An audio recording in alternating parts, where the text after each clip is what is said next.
Let's talk about conditional logic, an important concept all over programming. What do I mean by conditional logic? We've learned about Booleans, right? We have true and we have false. And some of you might be wondering why they're so useful. And when it comes to conditional logic, Booleans are really, really important. For example, let's say we create a variable, is old. And you know what? We're going to create a car that automatically detects if you can start the engine. Maybe if you're not old enough, the engine won't start and it won't let you drive. So that they make sure that this car is super safe and only people that are perhaps over 18 can drive it. So how can we code something like that? Let's assume Tesla has a new feature like that. Well, we'll have something like is old and we'll set this to true, right? Maybe we have something else. Maybe it checks the license to make sure that we have a license. So we can say is license. And then we can set it to true. Now, these could change, true and false, depending on the user and the driver. But when I talk about conditionals, this is what I mean. In Python, we can use the if keyword to say if some condition exists, and this is just me writing it, it doesn't exist. You can see that I get a red underline with invalid syntax. But here we want to say a condition that evaluates to true or false. In our case, we can say, hey, if is old, which what does it evaluate to? Well, it evaluates to true. If that's true, then let's say print you are old enough to drive. Now, there's a few new things here. One, I've added a semicolon or a colon, and then you'll see here that the indentation is different. As a matter of fact, when I press enter after the colon, you see that it automatically gives me a space. This tells the Python interpreter, I'm going to do an if statement, a conditional operation. And if this happens to be true, run everything that's inside of here that has this indentation. And if I do something without the indentation, let's say print check, check, this to the Python interpreter is like a completely new line. It is not part of this if block. And if you're using the REPL, you see over here I get a little minus sign. If I click this, you see how it hides? Well, what it does is it's saying, hey, this is a code block over here. It's an entire thing in itself. But anything outside that is not indented, well, doesn't belong to it. So to a Python interpreter, it's going to say, I have this line, and then I have this line. Let me show you what I mean. If I run this program, I get, you are old enough to drive, and then I also get check, check. But what if I say is old is now false? What do you think will happen? If I run this, I get check, check. Our Python interpreter is going to say, hey, set variable is old to false. Hey, set is licensed equals to true. And then it's going to go to line 3. Nope, nothing there. I'm going to keep going. Line 4. Hey, if is old, is this true? No, if old is false.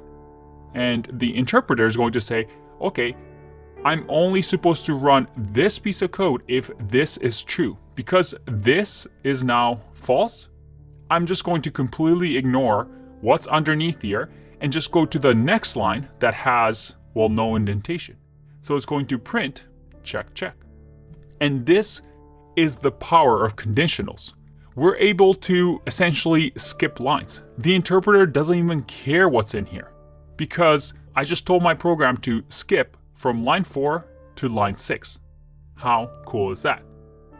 So we learned that there's this if keyword, but there's also another thing we can use called else. And you'll notice here that I didn't add it to the indentation. And else, as the name suggests, simply says, hey, if this something is true, then do this. Otherwise, also else, do this. And again, you see that I've added the indentation. So try to guess what's about to happen in this program. If I click run, I get check, check, because it's saying, hey, is old? Is that true? Nope, it's not true. Okay, I'm going to completely ignore that. The interpreter sees else. Okay, well, this wasn't true, so I'm going to run. Whenever this evaluates to false, I'm going to always run print check, check. What if I change is old to now equal to true?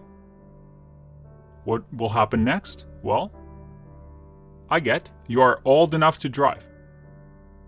Else only runs if the if block of code evaluates to false. Very, very cool. All right, let me ask you another question. What if I did print here? And let's change this to you are not of age. If I run this, is that what you expected? Well, I hope by now you agree that this is the expected behavior. Because is old is true, I'm going to print this. And then Python interpreter is going to say, well, this was true, so I'm going to completely ignore the else block and then just go to the next line. What's on line 8? Nothing. So I'm going to go to line 9 and I'm going to print okay, okay, okay. As you can see, we're now controlling the flow of our programs, where instead of going from 1 to 9, just line by line, we're now saying at line 4, do some sort of check, and based on that, skip a few lines. Very, very cool. All right, there's one other thing I want to show you, and it's the if. And I know this kind of looks weird. You would think that it'll be else if, but no, no, no. It's if. And what do you think this does? Well, you use it in combination with if. You say if something, if otherwise, else, if another condition, so let's say is licensed, then do another condition. So let's say print you can drive now. So let's go through this again. I'm going to say, is this person old enough? If that person is old enough and this evaluates to true, well then I want you to run this. Otherwise, I want you to run this condition. Hey, is this true? No? If it's not true, then jump to else. So what will happen here? If I click run, we get true for the first conditional block right over here. So automatically Python interpreter is going to say, well, we just got true here, so I'm going to ignore this and then print okay, okay. But let's say that is old is now false.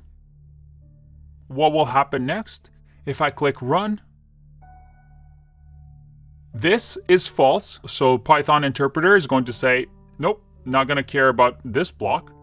And I'm going to go, hey, else if a condition, hey, is this person licensed? Yep, they are. So I'm going to print you can drive now and ignore else. So it works like this. What if both of these were false? Well, as you can imagine, the Python interpreter is going to ignore, it's going to run this, say, nope, this is false, this, nope, this is false, and then finally it's going to run this.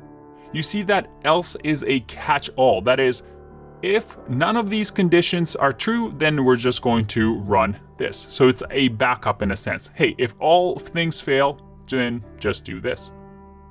Very, very cool.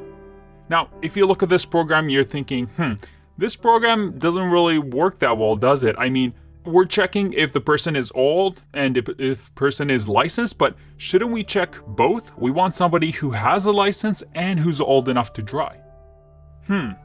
This is a buggy program. If we implement this in a Tesla, Well, we're going to get a lot of lawsuits, right? Because we can get somebody who's maybe licensed but isn't old enough, which I guess doesn't make sense. But we can get somebody who is old enough but never got their driver's license, and somehow we get access to the car and they can start the engine and drive, and that's a lawsuit waiting to happen. So how can we fix this? You know what?